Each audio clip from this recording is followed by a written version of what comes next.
Bonjour tout le monde, nous voici donc pour la vidéo de cette semaine. Alors j'ai beaucoup hésité avant de faire cette vidéo parce que c'est une vidéo un peu négative je dirais sur le Japon. Donc quand on est fan du Japon, on a rarement envie d'entendre les points négatifs de ce pays-là. Mais aujourd'hui je suis en colère et je suis triste parce que ce matin un déséquilibré a poignardé un groupe d'enfants de primaire. Une petite fille donc vient d'être confirmée morte et le mec bien sûr à la japonaise, hein, il a fini par se suicider et il a réussi son suicide d'ailleurs. Donc il va pas payer les pots cassés. Voilà. Donc je vois un peu les nouvelles donc sur les réseaux sociaux, je vois les commentaires et les commentaires qui disent quoi au Japon, ce pays il est si sécurisé, le pays le plus sécurisé du monde, le plus tranquille. Je fais ah, bah alors là vous mettez le doigt dans l'œil complètement. C'est mon avis, hein. Ça fait 15 ans que je suis au Japon. Moi personnellement, je me sens pas en sécurité au Japon. Alors, oui, peut-être que par rapport à la France, il n'y a pas toute cette petite violence quotidienne, la violence verbale, les petites frappes, la petite violence physique, bousculer, agresser dans le métro. Mais, mais oui, mais c'est désagréable, mais ça amène rarement au meurtre, très rarement au meurtre. Quand on voit les faits divers, bon, il y a des meurtres en France, hein, je dis pas le contraire, mais j'ai l'impression que proportionnellement, il y en a quand même plus au Japon. Et au Japon, quand on regarde un petit peu le profil de ces meurtres, c'est des gens qui sont à bout complètement. Ah, on dit déséquilibré, machin. Mais il vient d'où ce déséquilibre? Moi, j'ai ma petite théorie là-dessus.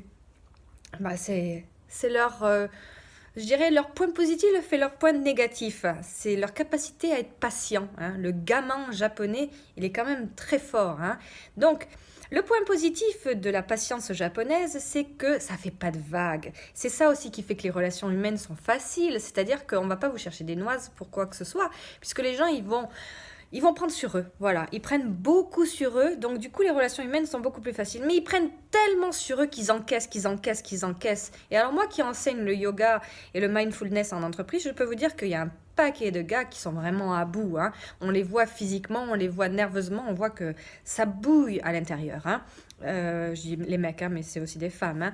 C'est pas bon, hein, d'être patient en fait, hein. Je préfère, moi honnêtement j'en parle beaucoup avec mon mari, je préfère qu'on dise vraiment ce qu'on pense, même si c'est désagréable à entendre tous les jours quelque chose, une critique ou quelque chose d'un peu désagréable. Mais pourquoi tu fais ça? Pourquoi tu fais ça? J'ai eu cette dispute d'ailleurs avec mon mari il y a 2 jours où moi je lui disais mais pourquoi tu fais ça? Tu fais ça sur des petits trucs.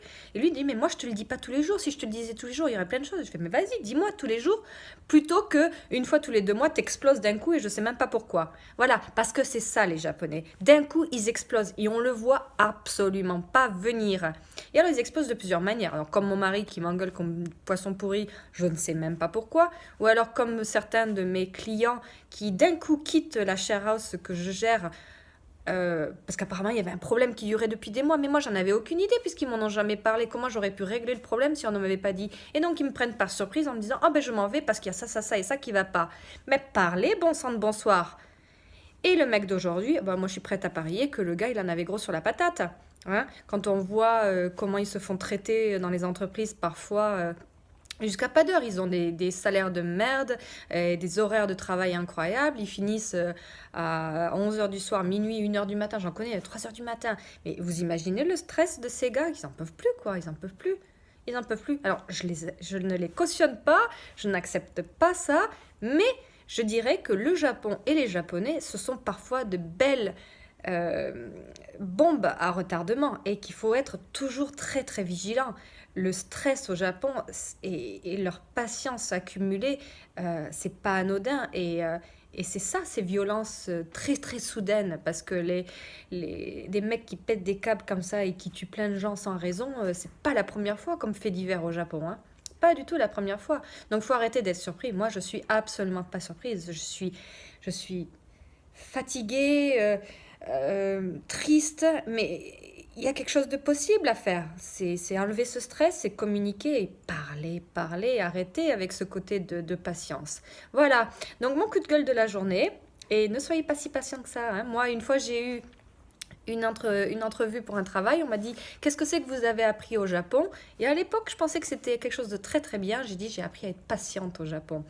Et je pense que ça m'a valu le job d'ailleurs. Ils ont bien aimé ma réponse. Mais j'y repense 10 ans plus tard. Je me dis mais non, mais au final, pourquoi être patient, hein? pour être patient. Bon, c'est un autre thème, mais moi, dans le yoga aussi, je dis que toute cette rancœur accumulée, hein, c'est aussi une des causes de cancer numéro 1. Hein. Bon, après, ça, c'est un autre débat et, une autre conversation. Voilà, donc on en reparle et à très bientôt pour, j'espère, une vidéo un peu plus positive. Allez, bye bye.